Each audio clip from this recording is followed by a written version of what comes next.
여러분 반갑습니다. 반도체 오빠 천마쌤입니다. 저녁 시간이 다가왔네요. 저녁 한 그릇 먹고 또 여러분과 함께 또 달려보도록 하겠습니다.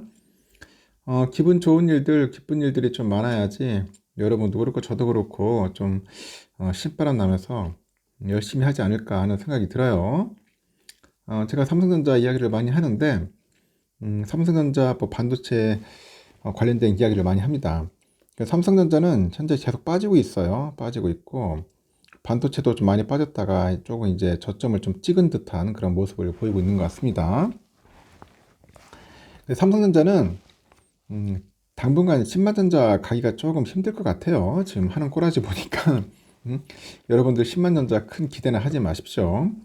왜냐 이 삼성의 그 경영진 CEO 이재용 회장 중요하죠. 이재용 회장 등 하여튼 경영진에서 뭔가 변화가 있어야 돼요. 변화가 있어야 한다.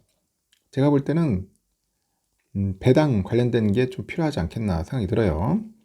특별 배당을 하든지 배당금을 확 올리든지 아니면 자사주 매입을 해서 소각을 하든지 이 셋 중에 하나를 해야지 안 하면은 절대로 10만전자 가기는 좀 힘들 것 같습니다. 근데 관심들이 없어요. 보니까 관심들은 없고 그 현금 흐름도 그렇게 뭐 썩 아주 좋지 않다 보니까 당분간은 좀 반등은 하겠지만은 곧바로 10만전자 가기에는 조금 벅차지 않을까 하는 생각을 해봅니다. 뭐 다른 증권사에서는 뭐 10만 간다 안 간다 하는데 냉정하게 판단해 볼 때 지금 당장은 힘들다는 겁니다. 그리고 당장은 반등했지만 근본적인 의문이 제기되는 게 있어요. 미국의 빅테크인데 하여튼 뉴욕 증시의 그 성장을 이끌었던 빅테크의 실적 우려가 현재 좀 커지고 있다 그런 이야기를 합니다. 너무 많이 올랐나요? 인베스팅닷컴 등에 보니까 뉴욕 증권거래소에서 간밤에 다우지수가 전거래 대비 0.67이죠. 0.67% 올라서 38,239.98에 거래를 마쳤고 S&P 500은 0.87% 올라가지고 5,010.6, 나스닥도 1.11% 올라서 15,451.31에 마감을 한 겁니다. S&P 500하고 나스닥은 7거래일 만에 이제 반등을 한 겁니다. 대형 기술주의 그 M7 중에 일부가 반등을 하면서 이 나스닥 지수를 견인을 했어요. 이 나스닥 지수를 견인을 했는데 엔비디아는 전 거래일에 10% 정도 급락을 했는데 이날은 4%대 이제 뛰었습니다. 올라왔어요. 아마존닷컴하고 알파벳 A도 1% 이상 뛰었습니다. 하지만 그 문제는 이번 주에 있을 M7의 실적 발표입니다. 23일 날 그 테슬라를 비롯해서 24일은 메타죠. 메타 플랫폼, 페이스북, 25일은 마이크로소프트, 그리고 알파벳 이런 애들이 이제 실적 공개되는데 테슬라 생각하니까 테슬라 제가 볼 때 주가 또 폭락할 것 같아요. 지금 테슬라가 한 143달러인가 하는 것 같은데 이것도 비싸다. 천만쌤이 볼 때는 테슬라 비싸요. 내가 볼 때는 100달러도 비싸다고 생각하는 사람인데 더 떨어질 것 같아.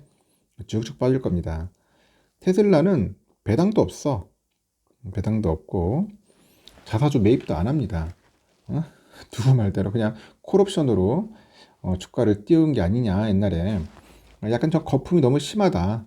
테슬라는 내가 볼 때 당분간 주가가 많이 빠질 것 같아요. 테슬라 투자하시는 분들 좀 신중하셔야 할 겁니다. 지금 싸다고 해서 싼 게 아닐 수도 있어요. 요번에 또 실적 발표하는 거 보면 아실 겁니다. 미국의 어닝 시즌은 1, 4분기에 이제 서프라이즈를 내는 경향이 있는데 이번 4월 어닝 시즌은 주가가 과도하게 오른 상황이어서 호재보다는 악재에 좀 더 민감하게 주가가 반응을 하고 있답니다. 악재에 먼저 민감하더라. 앞서서 ASML하고 TSMC 실적 발표에서 우리가 암시되듯이요. 실적 자체보다는 향후 가이던스가 중요해 보이는 것 같아요. 뭐 실적은 그렇게 많이 빠진 것도 아닌데 이 가이던스가 문제야. 가이던스. 가이던스가 아주 중요하게 보이더라. 실적이 시장 예상치를 상회하더라도 향후 가이던스하고 그 코멘트에서 부정적인 요인이 포착이 됐다. 앞으로 좀 약간 잘 안 팔릴 거다. 뭐 그런 이야기 나오거나 영업이익이 또 떨어질 거다. 매출이 줄어들 거다. 이런 소리 나왔다 하면은 이제 주가는 또 폭락하는 거야. 하여튼 주가 하방 위험이 좀 클 수 있다. 그렇게 보셔야 돼요. 지나치게 낙관적이었던 금리나 기대감, 그리고 빅테크 실적 전망의 되돌림이 뭔가 진행이 되면서 하방 압력도 좀 확대되는 것 같아요. 다우존스하고 S&P 500의 경우 이익 추정치의 변동은 없는데 이 나스닥에서 빅테크 실적 우려가 가세하다 보니까 이익의 추정치가 급락하는 중이라고 하죠. 급락하는 중이다. 나스닥도 많이 올랐잖아요. 또 많이 올랐기 때문에 한번 급락을 하면은 고점 대비 30% 정도는 확실히 빠질 수도 있다는 겁니다. 실제로 실적 발표를 앞둔 5개 기업들의 매출액하고 주당 순이익 EPS를 대체로 전 분기 대비 감소할 것으로 예상이 되고 있고요.